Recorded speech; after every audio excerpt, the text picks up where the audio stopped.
right, you'll have to deal with the background. I haven't got my NVIDIA settings set up to cleverly green screen it, so it is what it is.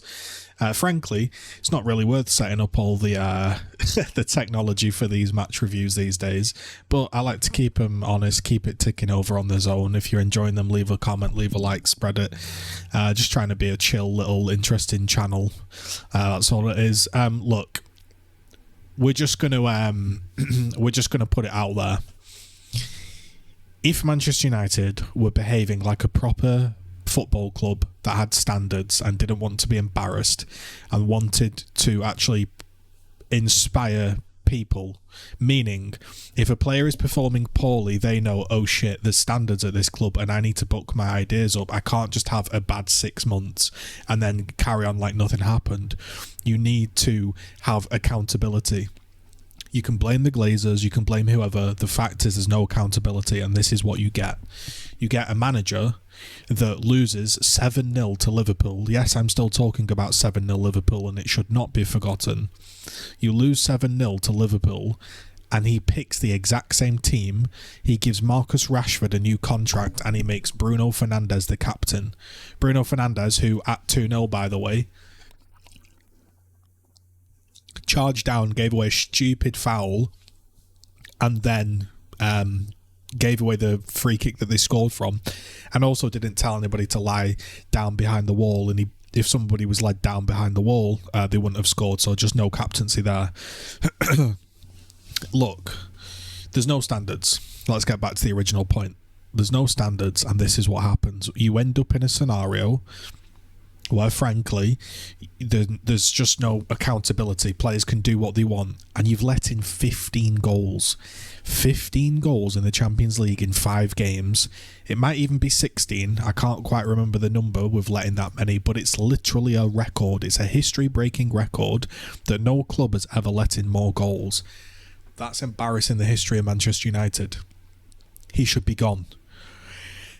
He oversaw some total thrashings multiple times. I don't even think we won a single game versus the top 9 last year.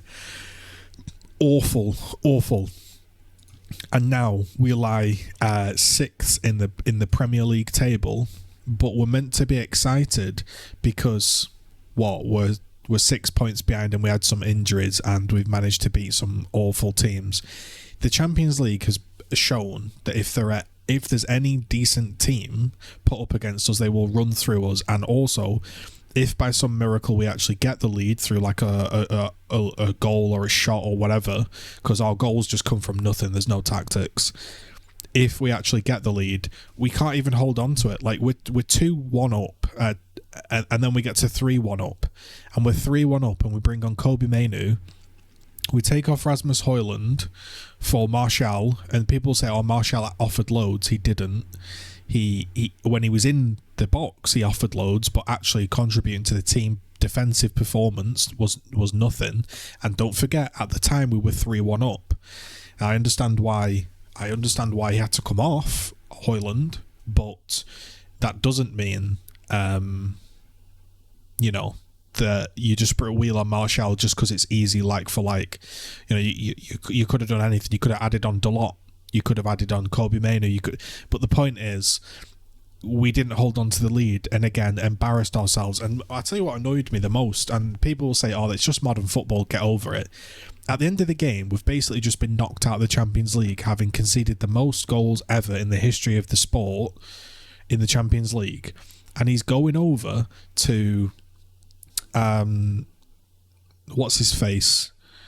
Hakim Ziyech, who's just scored the 2 goals that basically end us, and he's hugging him, he's having a good old chat, he's smiley, he's happy days, and it's just like, bro, there's just no accountability at the football club. You could do a 100,000 minute rant. You can listen to Mark Goldbridge give his opinions. Sometimes he hits the mark, sometimes he doesn't.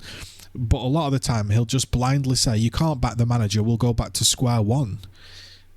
Well, what is square one? Is this not square one? Conceding the most goals ever in the Champions League, been 6th in the Premier League, having no style of play, and he's actually pissing off all of the good players like Casemiro and Varane. So, you know, you can say, oh, back him because we scrapped a win against Everton, which we should have lost that game if we've been honest, if they could finish. They're not good performances. They're totally not good performances. It's not a reactionary get Ten Hag out.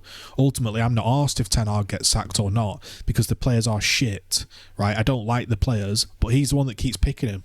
If I'm managing Manchester United and Bruno, Rashford and all these people keep underperforming, and I look at that little bench he's picked and I go, none of these can do it, then I'm playing the academy and I'm getting myself fired, or I'm going out with some standards like Jose did and I'm saying, look, these players aren't good enough for Manchester United. I need reinforcements. You're not giving it me.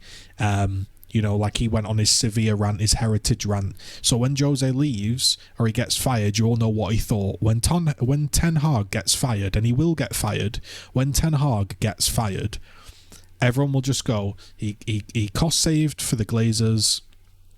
He had no real style of play. He got thumped in all big matches. He fell out with all the big stars. People won't remember it, but at least with Jose, when he got sacked, you think, well, fair enough, he knew what he was talking about there. You know, it's still true to this day. Ralph Rangnick got sacked. At least he spoke the truth and he said, look, this club needs sorting, it's a mess. Ten Hag's not doing that. Ten Hag is just cost saving for the Glazers so we can enjoy a cheaper wage bill so the Glazers can stay a little bit longer. He's getting thrashed in all the big games. He's basically won a shit Carabao Cup that nobody cares about. I don't see the positive. I don't see it. I just don't see it, the positives. Feel free to point them out, but I'm not understanding anything that he's doing. If somebody could write in the comment section, after almost like 1.5, 2 years of Ten Hag, what his style of play is and what he's trying to do, I'd love to read it, and I'd love to be wrong, but I don't know what's going on there. So, yeah, leave a like, leave a comment, all that good stuff.